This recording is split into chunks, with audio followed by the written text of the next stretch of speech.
Hey, are you guys in the mood for a silver stacking ramble? You're in the right place. T.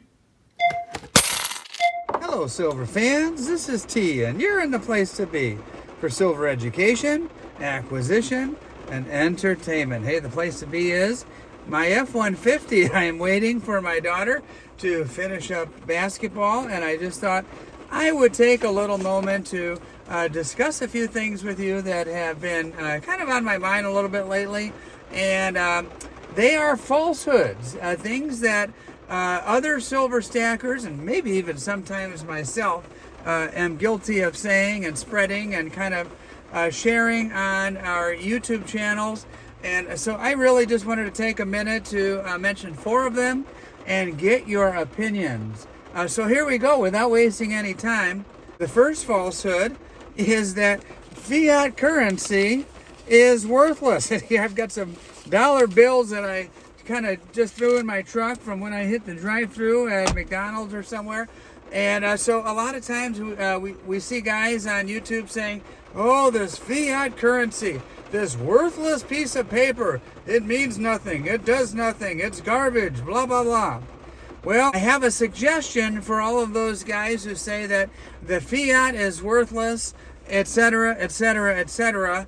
I have a P.O. box, and the address is in my video description. Feel free to send all of that worthless fiat that you don't want because it's no good for anything.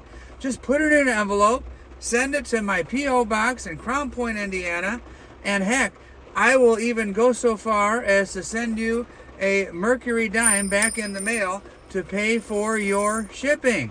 Hey, we all hear about this fiat. It is a tool.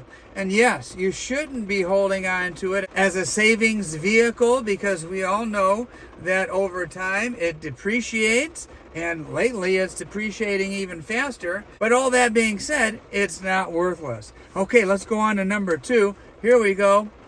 Premiums make silver a bad purchase. There's a lot of people that are just kind of laying in the weeds and saying, you know what, I am not going to make any purchases of silver, and because as a matter of principle, I'm not going to pay a $5 premium on a generic piece of silver round. And I get it, nobody likes the premiums, man.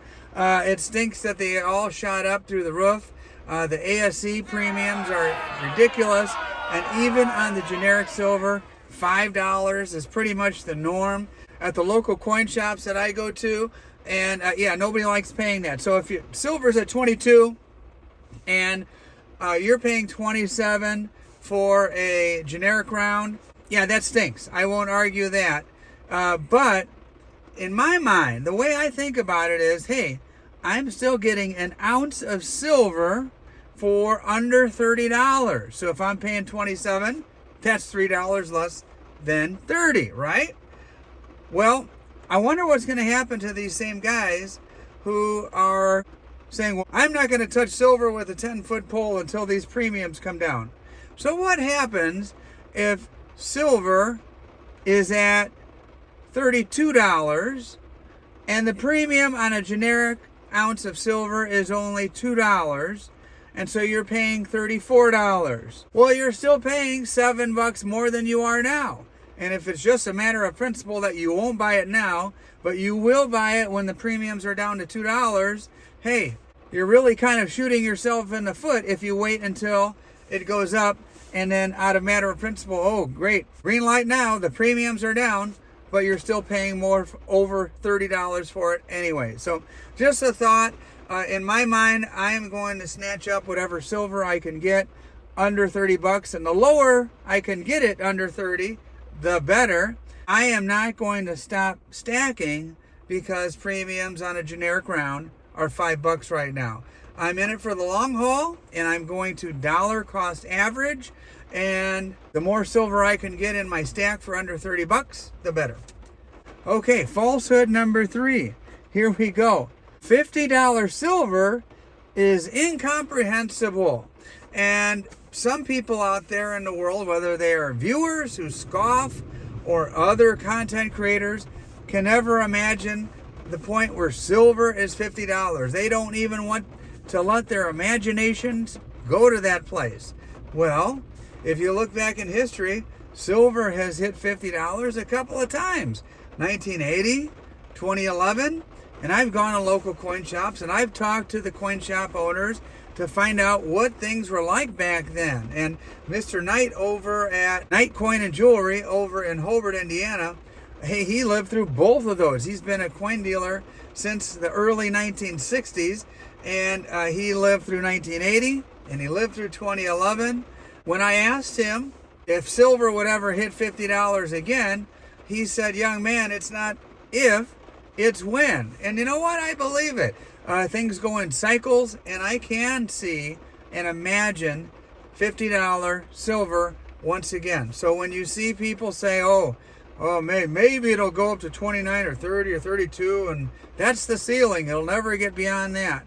I believe that there may be conditions that cause it to go up, and for the purposes of this short video, we won't go into all those conditions, but I can imagine $50 silver once again.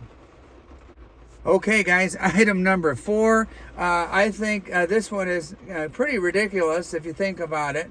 People out there say, and I've heard this on other channels, I've heard my viewers say things like this in various places, when silver goes up to $50, if and when it gets there in their mind, the economy will be destroyed. Fiat will be worthless. We'll all be bartering with mercury dimes and junk silver quarters and half dollars, etc., etc. Society will be in total shambles. The people will be starving. Chaos will ensue. Mass deaths, murder, mayhem, riots in the streets. Only the strong will survive. All of this, Mad Max type scenarios. And I can tell you, hey, in 1980, when silver hit $50, yeah, times were tough. I want a hamburger, no, a cheeseburger. I want a hot dog. I want a milkshake.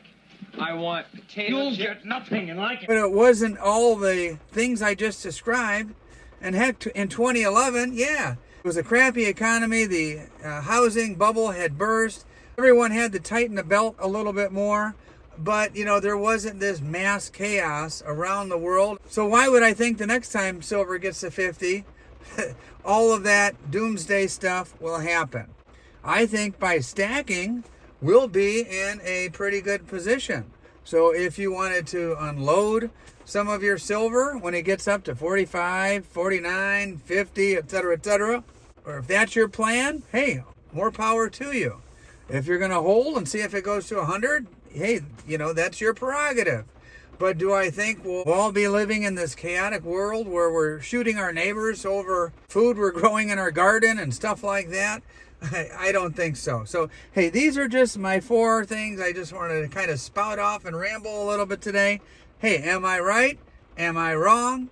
You tell me in the comments, and hey, while you're at it, you might as well hit that like button if you made it all the way to this part of the video, because this is the end. And if you think what I said sounds reasonable and you'd like to hear more from me, T the Silver Stacker, be sure to hit that subscribe button and the old bell notification so you know when I release more stuff. And by the way, I'm releasing this on Wednesday, and I just want to give you a heads up. I got a really good video for you on Saturday with one of my favorite coin shop owners in the whole world. Her name is Sherry, and you guys probably know exactly who she is. Tune in on Saturday, 8:30 a.m. If you've never tuned in for one of my premieres, hey, this Saturday is the time to do so.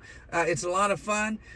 You'll be able to interact with other viewers from literally all over the world. It is so cool to have people interacting and exchanging ideas and pleasantries and comments and their thoughts for everywhere from Australia to Austria and everywhere in between. So, hey, thanks for watching. You guys have a great rest of your week. T.